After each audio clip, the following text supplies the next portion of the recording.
Friends, book में दिए हुए प्रॉब्लम को तो हम बहुत सॉल्व करते हैं। किसी टॉपिक पर दी गई डिफिनेशन को हम याद भी करते हैं ताकि उसे एग्जाम में लिख सकें और अच्छा नंबर गेन कर सकें। लेकिन ये चीजें ज्यादा से ज्यादा एग्जाम तक ही सीमित रहती हैं। जब समय के साथ साथ पढ़ी हुई चीजें भी भूल जाती हैं तो अच्छा नहीं लगता और अच्छा लगना भी नहीं चाहिए। पढ़ी हुई चीजें याद रहने से कॉन्फिडेंस लेवल बढ़ता है और पढ़ी हुई चीजें तभी याद रहती हैं जब किसी भी टॉपिक पर हमारा कॉन्सेप्ट क्लियर रहता है, हमारी अवधारणाएं मजबूत रहती हैं। तो इसी के साथ हेलो फ्रेंड्स, मैं मयंक सिंह आपका वेलकम करता हूं one of the most important concept के साथ अपने इस नए वीडियो में। दोस्तों, आज के इस वीडियो में मैं परमिटिविटी एंड परमिविलिटी के बारे में बताऊंगा। दोस्तों, मैं अपने इस वीडियो में उसके डेरिवेशन और उसके फार्मूले के ऊपर बात नहीं करूंगा क्योंकि वो किताबों में भी है और आप लोगों ने बहुत ज्यादा से ज्यादा पढ़ा भी होगा उसको। मैं आज इस वीडियो में उसकी भूमिका को बताऊंगा।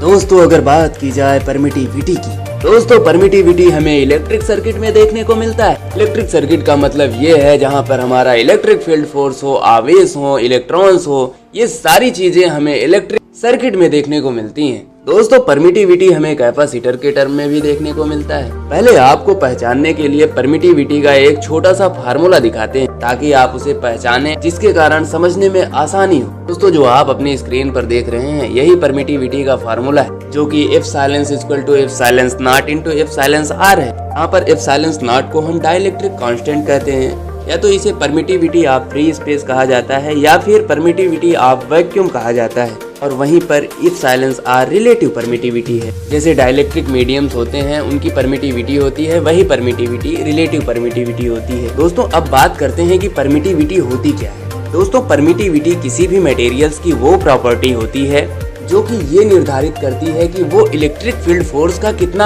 अपोज कर सकती है। अर्थात जिस मीडियम की परमिटिविटी जितना हाई होगी वो इलेक्ट्रिक फील्ड फोर्स का उतना ही अपोज करेगा, उसे उतना ही रिड्यूस करेगा। दोस्तों, इलेक्ट्रिक फील्ड फोर्स की हाई वैल्यू हमें वैक्यूम में देखने को मिलती है। वैक्यूम का मतलब वह स्पेस जो वायुमंडलीय मॉलिक्यूल से पूरी तरह से आइसोलेट हो। दोस्तों, परमिटिविटी किसी मटेरियल की इलेक्ट्रिक फील्ड फोर्स का अपोज कैसे करती है, इसे समझने के लिए हम एक एग्जांपल लेते हैं। दोस्तों, हम मान लेते हैं कि दो प्लेट हैं जिनके एक सिरे पर पॉजिटिव चार्ज का कंसंट्रेशन है तथा दूसरे सिरे पर नेगेटिव चार्ज का कंसंट्रेशन है और इन प्लेटों के बीच इलेक्ट्रिक फील्ड फोर्स पॉजिटिव से नेगेटिव की ओर होगा। दोस्तों, अगर इन्हीं प्लेटों के बीच कोई डाइलेक्ट्रिक मटेरियल रख दिया जाता है जैसे कि माइका, तो दोस्तों स्टैटिक इलेक्ट्रिक फील्ड के कारण यह मटेरियल पोलराइज हो जाता है, जिसके कारण इसके दोनों सिरे पर विपरीत आवेश आ जाते हैं, जैसा कि आप अपने स्क्रीन पर देख सकते हैं। और इनके अंदर एक अपना खुद का मैग्नेटिक फील्ड फोर्स क्रिएट हो जाता है जो कि मेन मैग्नेटिक फील्ड फोर्स का अपोज करने लगता है और उसे धीरे धीरे रिड्यूस कर देता है। दोस्तों, डाइलेक्ट्रिक मीडियम की यही प्रॉपर्टी परमिटिविटी कहलाती है।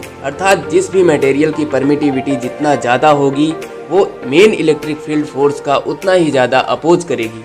तो चलिए दोस्तों, अब बात करते हैं परमिविलिटी के बारे में। दोस्तों, परमिविलिटी की भूमिका हमें मैग्नेटिक सर्किट में देखने को मिलता है। दोस्तों, परमिविलिटी भी किसी मटेरियल की एक प्रॉपर्टी होती है जिसे हम मैग्नेटिक मटेरियल या फिर इंडक्टर में देखते हैं। दोस्तों, अगर बात की जाए परमिविलिटी की, तो ये किसी मटेरियल की वो प्रॉपर्टी होती है जो किसी मटेरियल से कितने मात्रा में लाइन ऑफ फ्लक्स गुजार सकती है, इस चीज को व्यक्त करती है। दोस्तों, अगर इस चीज को हम फिर से दोहराएं तो इसको आसानी से हम इस प्रकार समझ सकते हैं कि परमिविलिटी किसी भी मटेरियल की वो प्रॉपर्टी होती है जो कि ये व्यक्त करती है कि वो मटेरियल्स कितने लाइन ऑफ फ्लक्स को स्वयं से होकर गुजार सकता है। दोस्तों, जैसे इलेक्ट्रिकल सर्किट में किसी भी मटेरियल की कंडक्टिविटी होती है, मटेरियल की कंडक्टिविटी हमें ये बताती है कि वो मटेरियल करंट को कितना फ्लो करा सकती है। ठीक उसी प्रकार मैग्नेटिक सर्किट में मटेरियल्स की परमिविलिटी होती है जो कि ये व्यक्त करता है कि वो मटेरियल स्वयं से कितना लाइन ऑफ फ्लक्स को गुजार सकता है। दोस्तों, ये रहा परमिटिविटी एंड परमिविलिटी के ऊपर बेसिक सा कॉन्सेप्ट, जिसे आप बता सकते हैं किसी के द्वारा पूछे जाने पर,